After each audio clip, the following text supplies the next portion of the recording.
শুক্রবার সকালে বগুড়া শহরের চক সূত্রাপুর এলাকায় ওয়ার্ড কাউন্সিলর মার্জিয়া হাসান রুমকি তার ভগ্নিপতির সঙ্গে অবৈধ সম্পর্কের অভিযোগ তুলে স্থানীয় এক মেয়ের বিরুদ্ধে নির্যাতিতার অভিযোগ কাউন্সিলর তাকে ও তার মাকে বাড়ি থেকে বের করে তালা লাগিয়ে দেয়। ঘটনার মীমাংসায় সালিশি বৈঠকও বসে দুপক্ষ। সালিশির এক পর্যায়ে কাউন্সিলর রুমকি ও তার ক্যাডাররা মা মেয়েকে পিটিয়ে আহত করে এবং মাথার চুল ফেলে দেওয়ার অভিযোগ ওঠে। আহত অবস্থায় তাদেরকে শহীদ জিয়াউর রহমান মেডিকেল কলেজ হাসপাতালে ভর্তি করা হয়। ওরা তো আমাকে ফোনেই বলছে যে আমি যদি তোদেরকে মেরেও ফেলে দিই, আমি 3টা ওয়ার্ডের কমিশনার, আমার কিচ্ছু হবে না, আমি পুলিশদেরকে টাকা খাওয়ালে আমার আর কিচ্ছু হবে না। অনেক মারধর করলো, তারপরে আমাকে একটা ঘরে আলাদাভাবে নিয়ে গেল, আম্মুকেও মারছে। স্টিলের পাইপ দিয়ে আগে আমাকে আর আমার মেয়ে চূড়ান্ত মারছে। আমার মেয়ের বেনি করা ছিল, বেনি কাটছে, কমিশনারের মা চুল কাটছে, আর একটা ছেলে মুন্না চুল কাটছে। তাদের শরীরে বিভিন্ন জায়গায় আঘাতের চিহ্ন রয়েছে বলে জানিয়েছেন চিকিৎসক। তার পায়ের বিভিন্ন জায়গায় ভোঁতা অস্ত্র যেমন লাঠি অথবা এই ধরনের কিছুতে আঘাত করছে, যার জন্য কিছু ব্যথা সে অনুভব করছে। তার ফার্দার ট্রিটমেন্ট আমরা চালাচ্ছি এবং আমরা সুপারভিশনে রাখছি এবং যাতে করে তার সুষ্ঠু চিকিৎসা হয় সেই ব্যবস্থা আমরা করছি। ঘটনার পর থেকে পলাতক রয়েছে অভিযুক্ত কাউন্সিলর, তার মা ও বোন।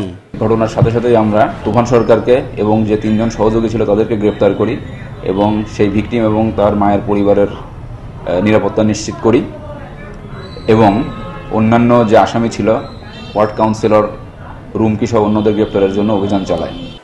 নির্যাতনের ঘটনায় বগুড়া পৌর কাউন্সিলর মার্জিয়া হাসান রুমকি সহ 8 জনের বিরুদ্ধে মামলা দায়ের করেছেন নির্যাতিতা মুন্নি বেগম।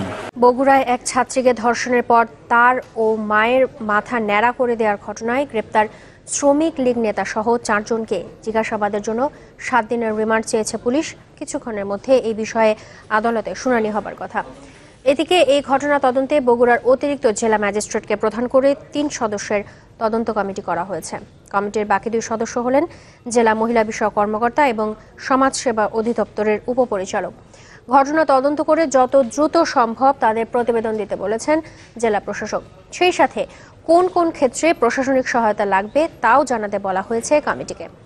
সম্প্রতি বগুড়া শহর শ্রমিক লীগের সভাপতি তুফান সরকার তার ক্যাডারদের দিয়ে তুলে নিয়ে এক ছাত্রীকে ধর্ষণের পর তার ও তার মায়ের মাথা ন্যাড়া করে দেয়।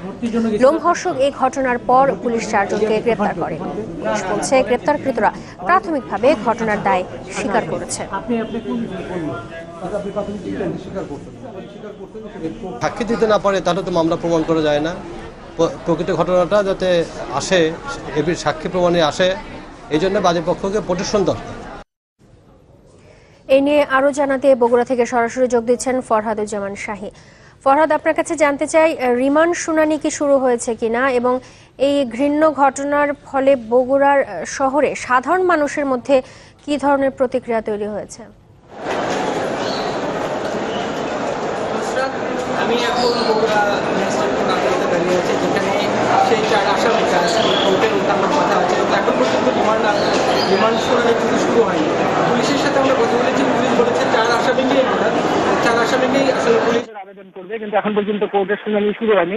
তবে এই ঘটনাটা কিন্তু বগুড়া শহর সারা দেশে তোলপাড় সৃষ্টি করেছে এবং বগুড়ার সাধারণ মানুষ এই ঘটনার খুবই ধিক্কার জানিয়েছে। আমি বিভিন্ন দেশের মানুষের সাথে কথা বলেছি, তারা আমাকে যেটা বলেছে যে বগুড়ার যে একটা সুনাম ছিল এই ঘটনার পরিপ্রেক্ষিতে আসলে সেই সুনামটা কিন্তু অনেকটা নষ্ট হয়ে গেছে। আমি বগুড়া জেলা প্রশাসক মহোদয়ের সাথেও কথা বলেছি, তিনি আমাকে যেটা জানিয়েছেন যে এই ঘটনার প্রশাসনিক সহায়তা দেওয়ার জন্য যারা ভিকটিম এবং যারা এই নির্যাতিত হয়েছে সে মা এবং মেয়েকে প্রশাসনিক সহায়তা পাওয়ার জন্য আসলে জেলা প্রশাসকের তরফ থেকে অতিরিক্ত ম্যাজিস্ট্রেটের নেতৃত্বে অতিরিক্ত জেলা ম্যাজিস্ট্রেটের নেতৃত্বে 3 সদস্যের একটা প্রশাসনিক টিম গঠন করা হয়েছে। যে প্রশাসনিক টিমটা আসলে এই ভিকটিমের যে কোনো ধরনের প্রশাসনিক সহযোগিতা করার জন্য তারা বলছে যে কোনো ধরনের প্রশাসনিক সহযোগিতা তাদেরকে করবে। এবং আরো যেটা বিভিন্ন আইনজীবীর সাথে আমরা যারা কথা বলেছি তারা আমাদেরকে বলেছেন যে সবাই আমাদেরকে বলছেন যে এই ঘটনা আসলে দৃষ্টান্তমূলক একটা শাস্তি হওয়া উচিত।